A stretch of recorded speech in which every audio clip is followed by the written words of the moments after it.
You know that feeling, right? Your phone is just dark. The message is sitting there, unread, and the silence just seems to get louder and louder. We've all been there. So in this explainer, we're going to decode that silence, not with guesswork, but with some real psychology and data. We're going to turn all that confusion into some serious clarity. Let's get into it. Right now, you might literally be staring at your screen, rereading that last message, just racking your brain for what you could have done wrong. That knot in your stomach, that's the feeling of uncertainty, and it's totally normal. But what if that silence isn't the verdict you think it is? What if it means something else entirely? Okay, here's the first thing you have to understand. Our minds absolutely hate a vacuum. When there's a gap in communication, we don't just wait. We rush to fill it with stories. It's called rumination, and those stories are usually a highlight reel of our absolute worst fears. She's not into me anymore. I said something dumb. Or the classic, well, it's over. This leads us right into this huge psychological trap called projection bias. Basically, we take our own internal stuff, our anxieties, our insecurities, all of it, and we just paint it all over her silence. We assume her not texting back is a direct comment on us, on our flaws, when really, it often has absolutely nothing to do with us.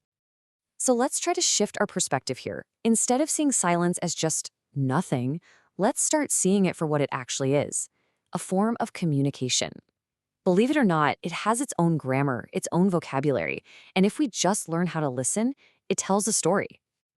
To really get the power of what's unsaid, think about this. According to Mehrabian's famous model, a massive chunk of communication comes from nonverbal cues. Now, yeah, that was originally about face-to-face stuff, but the principle is still solid. The absence of a message is a message, and it's a powerful one. Now, to understand why someone might choose to be silent, we've got to look at attachment theory. This is a huge concept in psychology. It basically explains how our first relationships, way back when, create a kind of blueprint for how we connect with people as adults, especially when it comes to needing space or needing closeness. So this theory gives us two really useful profiles. On one side, you have someone with an anxious attachment style. For them, silence is stressful, and it sends them into over-analysis mode. But for someone with an avoidant style, silence is a tool. It's not about rejecting you, it's about protecting themselves and managing their need for independence. See, the exact same silence can come from two completely different places. And, sometimes the real explanation is way less dramatic. Think of our ability to interact with people like an emotional battery. Stress from work, family drama, just the chaos of modern life, all of that can drain that battery down to zero. Her silence might not be a statement about you at all, but just a signal that she has literally no energy left to give anyone. This brings us to a really critical turning point. We have to move past that default setting of, oh, I'm being rejected, and really open our minds to the huge landscape of other possibilities. Her world is just as complex and busy as yours is, Just look at this chart. Losing interest is just one tiny slice of the whole pie. Sure, it's a possibility, but so is being slammed at work, or needing personal space, or just having a different texting style. To only focus on that one negative slice is to completely ignore the rest of the picture. In fact, you could even spin this silence into something positive. It could actually be a sign of thoughtfulness. Maybe she's taking time to really reflect on her feelings for you. Or hey, it could even be a subtle test to see if you're patient and mature enough to handle a little space in a relationship. And then you have the neutral reasons, which, let's be real, are often the most likely ones.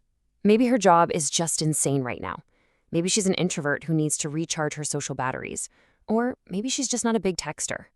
The point is, her communication style isn't a judgment on your worth. And look, the data totally backs this up. A Pew Research study found that the vast majority of adults get it. They understand that life happens and that a delayed reply is usually about the situation, not about the relationship. That panic you're feeling, it's often the exception, not the rule. All right, so we've explored the why. Now let's talk about the what. What do you do about it? This next part is all about taking back control, not over her, but over yourself. It's about switching from that anxious reactive mode to a calm, empowered, and thoughtful response. Here it is, your toolkit. 4 simple but incredibly powerful steps to help you navigate this whole thing with confidence and, well, with class. Let's break them down. First up, become a detective, not a mind reader. Instead of obsessing over this one moment of silence, zoom out and look at the bigger picture. What are her communication patterns normally like? Is she posting on social media all day but ignoring you, or is she just quiet everywhere? How is she when you're together in person? Patterns tell the real story. A single pause tells you almost nothing. Now this, right here, this is the most important slide in this entire explainer. The ultimate power move is to shift the focus right back onto you. Hit the gym, call your friends, crush it on that project you're passionate about.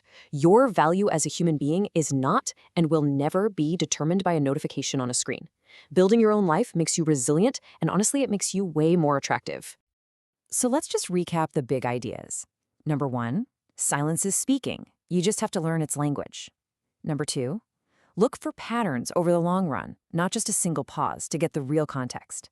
And number 3, your ability to stay cool and manage your own emotions, that is your superpower in this and in any relationship.